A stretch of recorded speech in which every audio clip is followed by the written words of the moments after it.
Hello students, welcome back to our channel Maths by SSJCC. Exercise 3.1 question number 3. इस question में आपको करना क्या है? On comparing the ratios A1 by A2, B1 by B2 and C1 by C2, आपको find करना है कि जो गिवन पेयर ऑफ इक्वेशंस हैं, लीनियर इक्वेशन, वो कंसिस्टेंट हैं या इनकंसिस्टेंट हैं. तो आपको इक्वेशंस को फर्स्ट क्या करके चलना है? कंपेयर करना है किसके साथ? Compare with general equation. वो क्या है आपकी? a1x plus b1y plus c1 equal to 0 and a2x plus b2y plus c2 equal to 0. जब आप इन गिवन इक्वेशंस को जनरल इक्वेशन के साथ कंपेयर करेंगे तो आपकी a1 की वैल्यू क्या आएगी? a1 की वैल्यू आपकी रहेगी 3, b1 की वैल्यू आपकी क्या आएगी? 2, जो आपका y का कोफिशिएंट है, और C1 की वैल्यू आपकी क्या आएगी? आप यहां पर देख सकते हैं कि यहां जनरल इक्वेशन में इक्वल टू 0 है, बट यहां पर आपका 5 कहां पर है? इक्वल में. सो यू विल आप इसको लेकर आएंगे लेफ्ट हैंड साइड, तो आपका क्या आएगा? -5, जो आपकी C1 की वैल्यू रहेगी. C1 की वैल्यू रहेगी आपकी -5 and A2 is equal to, second equation को जब कंपेयर करेंगे आप सेकंड जनरल इक्वेशन के साथ, तो A2 की वैल्यू रहेगी 2, B2 is equal to -3 and C2 is equal to 7 को जब आप लेफ्ट हैंड साइड लेके आएंगे तो वो किस में आएगा? माइनस में. तो C2 की वैल्यू आपकी रहेगी -7. इसके बाद आपको क्या करना है? You will find out the ratios. A1 by A2, A1 by A2 कितना आएगा आपका? 3/2. B1 by B2 is equal to, B1 by B2 की वैल्यू क्या रहेगी आपकी? 2/-3, जिसको आप क्या लिख सकते हैं? -2/3. और C1 by C2 को आपको फाइंड करने की नीड नहीं है, क्योंकि A1 by A2 ही आपका B1 by B2 के इक्वल नहीं है. सो हम लिखेंगे because A1 by A2 is not equal to B1 by B2. तो कौन सी कंडीशन है ये? जब लाइन कैसी होती है? Intersecting lines. इंटरसेक्टिंग लाइंस रहेंगी आपकी, और इंटरसेक्टिंग लाइन के केस में लाइंस कैसी होती हैं? कंसिस्टेंट होती है. Consistent lines. सेकंड पार्ट आपका क्या रहेगा? सेकंड पार्ट में भी आपने क्या करना है? सेम जनरल इक्वेशन के साथ इन गिवन इक्वेशंस को क्या करना है? कंपेयर करना है. सो आपकी A1 की वैल्यू क्या रहेगी? यहां से 2, B1 की वैल्यू आपकी आएगी -3, और C1 की वैल्यू आपकी क्या आएगी? जब आप 8 को लेफ्ट हैंड साइड लेके आएंगे तो -8. उसके बाद A2 की वैल्यू आपकी क्या आएगी? 4, B2 की वैल्यू आपकी क्या आएगी? -6 एंड C2 की वैल्यू आपकी क्या रहेगी? -9. जब आप 9 को लेफ्ट हैंड साइड लेके आएंगे तो किसमें आएगा? माइनस में. नाउ सेम आपने क्या करना है? रेशियोज फाइंड आउट करने हैं. A1 by A2 is equal to 2/4, जिसको कट करके आपका क्या आएगा? 1/2. B1 by B2 is equal to -3/-6, minus से माइनस कैंसिल, 3 1 3, 3 2 6, सो आपका क्या आएगा? 1/2. And similarly C1 by C2 आपका क्या आएगा? -8/-9, माइनस से माइनस कैंसिल होकर आपका क्या बचेगा? 8/9. तो it is clear from here that कि A1 by A2 और B1 by B2 की वैल्यू आपकी इक्वल है, but C1 by C2 is not equal to this. So आप क्या लिखेंगे? Because A1 by A2 is equal to B1 by B2 is not equal to C1 by C2. C1 by C2. तो ये कौन सी condition है आपकी? Parallel lines की. PA, parallel lines. Parallel lines जब होती है तो वो कहीं पर कोई इसका सॉल्यूशन होता ही नहीं है हमारे पास. तो जब हमारे पास नो सॉल्यूशन है पैरेलल लाइंस, और यू कैन से कि नो सॉल्यूशन, जब कोई सॉल्यूशन नहीं होगा तो आपकी लाइंस कैसी होंगी? Inconsistent lines. Third part of this question is they have given you like two equations. So same आपने क्या करना है?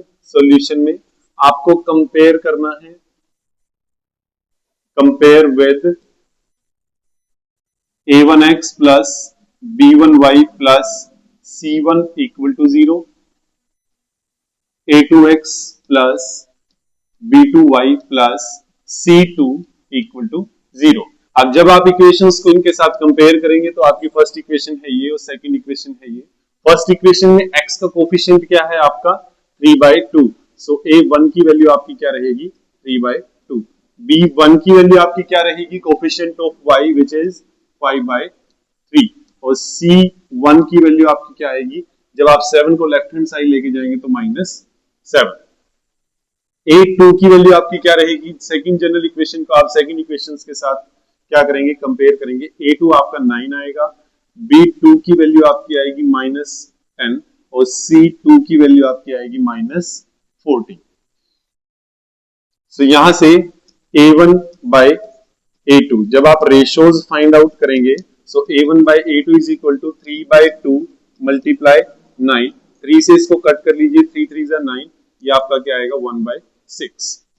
B1 बाय B2 ये आपका क्या रहेगा 5/3, और B2 की वैल्यू क्या है आपकी -10, इसको कट कर लीजिए, ये क्या आएगा आपका -2, जो सोल्व करके आता है -1/6। अब यहां से हमें क्या फाइंड किया कि A1 by A2 is not equal to B1 by B2। अभी हमने फर्स्ट जो इसका पार्ट करा था, सेम यही कंडीशन थी, जो क्या होती है इंटरसेक्टिंग लाइंस, और इंटरसेक्टिंग के केस में क्या होता है हमारा कंसिस्टेंट लाइंस। सेकंड पार्ट के लिए हम सोल्व करेंगे, जो इसका फोर्थ पार्ट है, फोर्थ पार्ट के लिए हम इसको कंपेयर करेंगे गिवन जनरल इक्वेशंस के साथ। तो आपकी A1 की वैल्यू क्या रहेगी, A1 is equal to 5, B1 is equal to -3 and C1 is equal to -11। 11 को जब आप लेफ्ट हैंड साइड लेके जाएंगे तो C1 की वैल्यू आपकी -11। A2 की वैल्यू आपकी क्या रहेगी -10, B2 की वैल्यू आपकी क्या रहेगी 6, और C2 की वैल्यू आपकी क्या रहेगी -22 को जब आप लेफ्ट हैंड साइड लेके जाएंगे तो 22। नाउ सिमिलरली जैसे हमने लास्ट क्वेश्चन में करा है, we will find out the ratios. A1 by A2 is equal to 5/10, जो कट करके क्या आएगा, जो आपका कट करके आएगा -1/2। B1 by B2 is equal to, B1 की वैल्यू है आपकी -3 और B2 की वैल्यू है 6, तो ये कट करके क्या आएगा आपका same -1/2, and C1 by C2 is equal to -11/22, इसको कट करके भी आपका क्या आएगा -1/2। तो all the ratios are equal, means A1 by A2 is equal to B1 by B2 is equal to C1 by C2, और ये कौन सी कंडीशन है आपकी, कोइंसिडेंट लाइंस, और कोइंसिडेंट के केस में भी क्या होता है आपका consistent lines. Now last part of this question is, they have given you two equations, same आप कंपेयर करेंगे इनको, compare with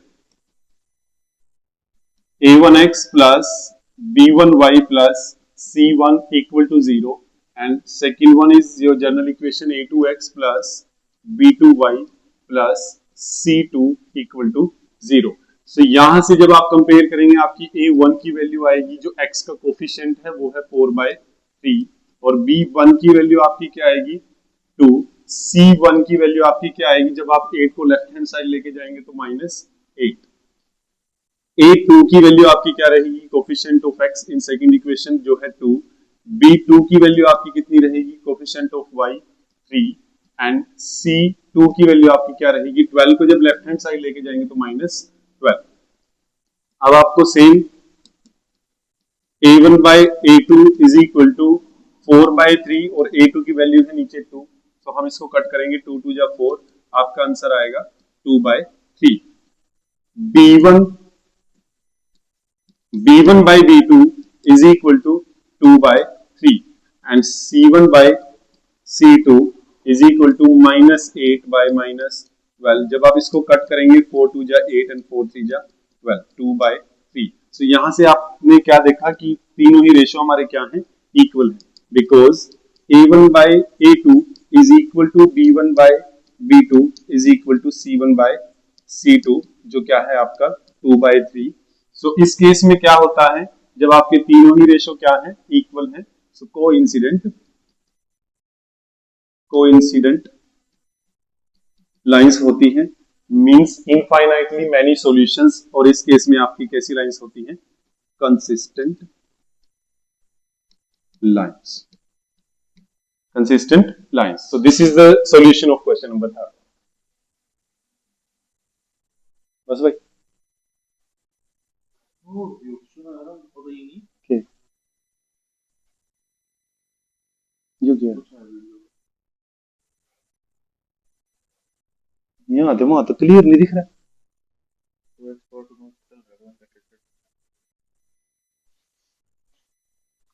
thanks for watching our video को लाइक करें, शेयर करें और चैनल को सब्सक्राइब करें and press the bell icon to get update for our next video.